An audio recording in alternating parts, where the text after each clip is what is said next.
Driver நண்பர்களுக்கு எல்லாருக்கும் ஒரு முக்கிய அறிவிப்பு என்னன்னா, வண்டியில் எதனா சத்தம் வந்துச்சுன்னா அது என்னன்னு ஃபஸ்ட்டு செக் பண்ணிக்கோங்க. ஏன்னா நான் வந்து ஹைதராபாத்துக்கு போயின்னு இருக்கும்போது வண்டியில் சத்தம் வந்ததுன்னு சொல்லிட்டு கேபின்லேருந்து சத்தம் வருதுன்னு சொல்லிட்டு கேபின் கீழே பார்த்தா 3 போல்ட்டு லூஸாக இருந்துச்சு. அந்த 3 போல்ட்டு டைட் வச்சு பார்த்தோம், டைட் ஆகலை. சரி ஆச்சுன்னு சொல்லிட்டு கீழே இன்னும் தெளிவாக பார்ப்போன்னு சொல்லிட்டு தெளிவாக பார்த்தா கீழே ஜாயிண்ட் வரும், கப்புன்னுவாங்க இது பேர். இந்த கப்பு சுத்தத்தால் தான் பின்னாடி வீல் சுற்றும்.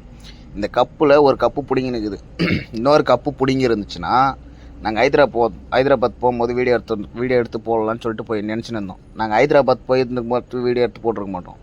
ஹைதராபாத் ஜிஹெச்சில் இல்லை இந்த திருப்பூர் ஜிஹெச்லேருந்து திருப்பதி ஜிஹெச்லேருந்து வீடியோ போட்டிருப்போம். இப்போ எனக்கு வந்து பயத்தில் என்ன பண்ணுறதுன்னு தெரில.